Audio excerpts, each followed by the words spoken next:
दोस्तों, आज मैं 3 ऐसे युवकों की कहानी बताने जा रहा हूँ, जिनके माँ-बाप अत्यंत गरीब हैं, झोपड़पट्टी में रहते हैं, मेहनत मज़दूरी करके बड़े मुश्किल से परिवार का खर्च चलाते हैं।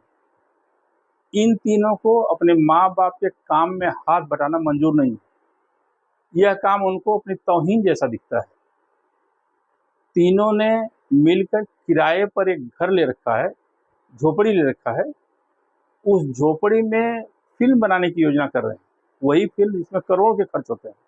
इनके पास डिबरी में तेल डालने के लिए पैसे नहीं हैं, लेकिन बात करोड़ों की कर रहे हैं।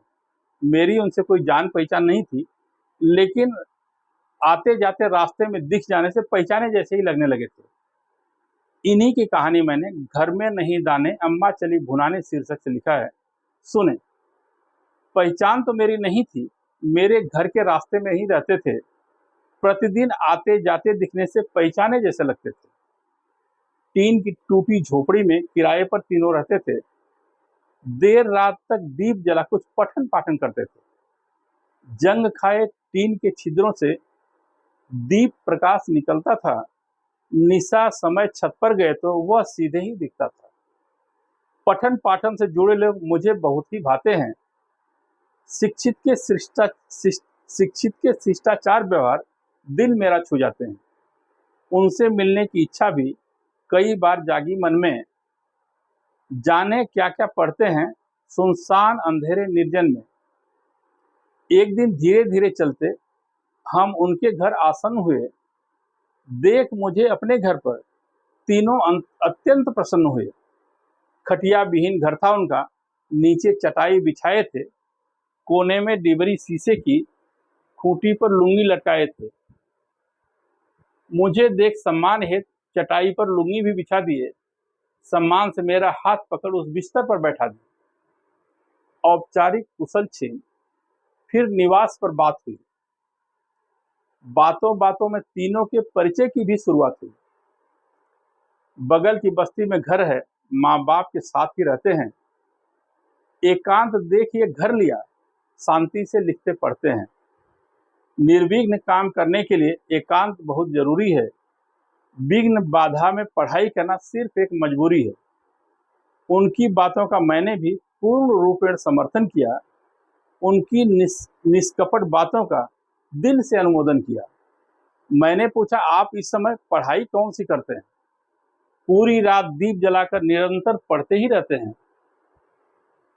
एक बोला, हम सबका संक्षिप्त परिचय बताते हैं, साथ शैक्षणिक योग्यता की भी बात बताते जाते हैं।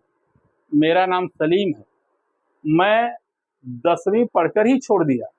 कहानी मेरी जिम्मेदारी है, जीवन वैसा ही मोड़ दिया।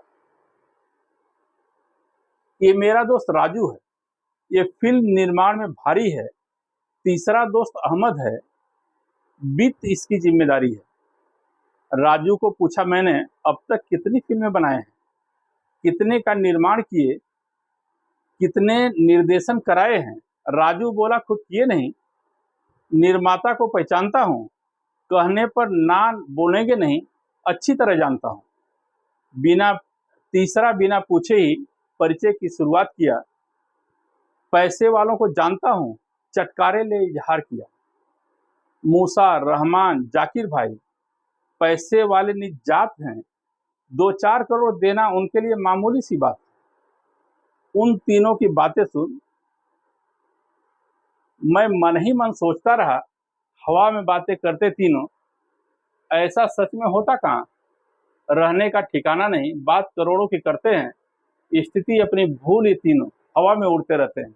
हंसी आती थी मुझे उन पर, लेकिन मैं संयम रखा। कहानी कहाँ तक पहुंची है, मैंने अगला प्रश्न पूछा। 1 पेज ही लिखा, अभी आज ही शुरुआत किया। इतना कहकर सलीम एक कागज मेरे हाथ दिया। पूरी नकल थी एक पुस्तक की। मैं हंसी रोक नहीं पाया। फिल्मी कहानी देख उनकी मैं भागा अपने घर आया। 2 दिन बाद गृह स्वामी से रास्ते में मुलाकात हुई।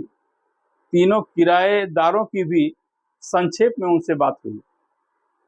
गृह स्वामी गुस्से में बोला, मैंने घर खाली करा दिया, किराया आज तक दिए नहीं, मैंने उनको भगा दिया।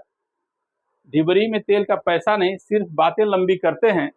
मिट्टी का तेल लाने के लिए आपस में झगड़ते हैं।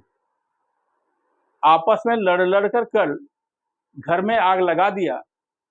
अपनी चटाई के साथ साथ मेरी लुंगी भी जला दिया। पास में फूटी कौड़ी नहीं, चले मुफ्त में फिल्म बनाने।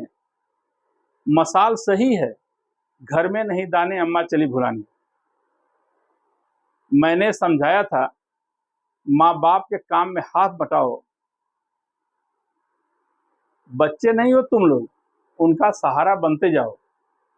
पर माँ बाप का काम इन्हें अस्तर से छोटा लगता है। मेहनत से कमा कर खाना इनको खोटा लगता है। छोटा काम करेंगे नहीं, बड़े की इनकी औकात नहीं। बड़ी इच्छा पूर्ति के लिए फिर काम करेंगे गलत सही। एक बार फंस गए अगर, बाकी जीवन बेकार हुआ। बड़ा बनने के चक्कर में छोटे का भी संहार हुआ। धन्यवाद।